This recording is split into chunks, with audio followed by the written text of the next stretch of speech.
রেমালের ক্ষয়ক্ষতির আরও খবর জানবো আমরা। এই মুহূর্তে পটুয়াখালীর পায়রায় আছেন সহকর্মী মনির হোসেন বাদল, সরাসরি যাচ্ছি তার কাছে। বাদল,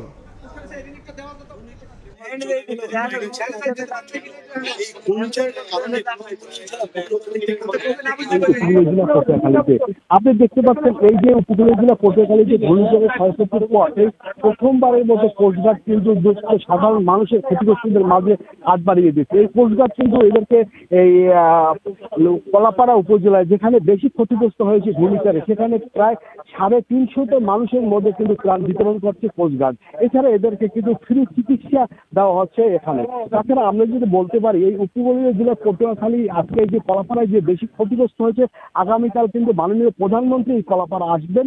তিনি এই যে সাধারণ মানুষ রয়েছে, দুস্থ মানুষ রয়েছে, যারা অসহায় মানুষ, তাদের মাঝে কথা বলবেন এবং তাদের মাঝে ত্রাণ বিতরণ করবেন।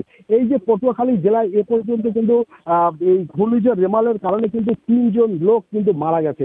এছাড়া অসংখ্য ঘরবাড়ি সহ নানা স্থাপনা বিধ্বস্ত হয়েছে এখানে। আপনারা যদি বলতে পারি যে এই উপকূলীয় জেলা পটুয়াখালীতে কিন্তু বেশি ক্ষতিগ্রস্ত হয়েছে বেড়িবাঁধ। পটুয়াখালীতে কিন্তু 1300 কিলোমিটার বেড়িবাঁধ রয়েছে, এর বিধ্বস্ত হয়েছে এখানে। আপনারা যদি বলতে পারি উপকূলীয় জেলা পটুয়াখালীতে কিন্তু বেশি ক্ষতিগ্রস্ত হয়েছে বেড়িবাঁধ। পটুয়াখালীতে কিন্তু 1300 কিলোমিটার বেড়িবাঁধ রয়েছে, এর ভিতর কিন্তু 10 কিলোমিটার বেড়িবাঁধ কিন্তু আংশিক ক্ষতিগ্রস্ত আগেই ছিল। পরবর্তীতে ঘূর্ণিঝড়ের তাণ্ডবে কিন্তু এখানে 7 কিলোমিটার বেড়িবাঁধ সম্পূর্ণ ভেঙে কিন্তু লোকালে পানি প্রবেশ করে, এবং পানি প্রবেশ করে এখানকার মানুষ কিন্তু পানিবন্দী অবস্থায় ছিল। আমি এখানে যে দাঁড়িয়ে আছি এটা কিন্তু সাগর বন্যা, এটা পায়রা বন্দরের যে লালুয়া রয়েছে এই জায়গায় 1 কিলোমিটার বেড়িবাঁধ নাই। এখানকার মানুষ কিন্তু পানি বন্দী অবস্থায় ছিল।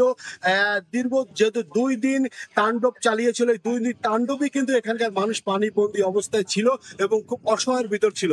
আর এই অসহায়ের ভিতর আজকে কিন্তু হাত বাড়িয়ে দিয়েছে কোস্টগার্ড, এবং এদের মাঝে শুকনো খাবার, চাউল এবং শহর বিশিষ্টকরণ ট্যাবলেট সহ নানা কিছু কিন্তু তাদের মাঝে বিতরণ করা হচ্ছে।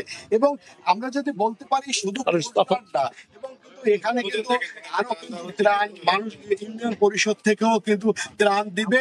এবং আমরা বলতে পারি যে এই যে কোস্টগার্ড যারা এই সাধারণ মানুষের মধ্যে এগিয়ে আসছে, এদের কিন্তু যারা এখানে অসহায় মানুষ আছে তাদেরকে ধন্যবাদ জানিয়েছে। তবে আমরা বলতে পারি সর্বশেষ যে উপকূলীয় জেলায় রেমারের তাণ্ডবে বেশ ক্ষয়ক্ষতি হয়েছে এখানে। এই ছিল আমার কাছে রেমারের সর্বশেষ খবর। সরাসরি যুক্ত ছিলাম পটুয়াখালীর পায়রায়।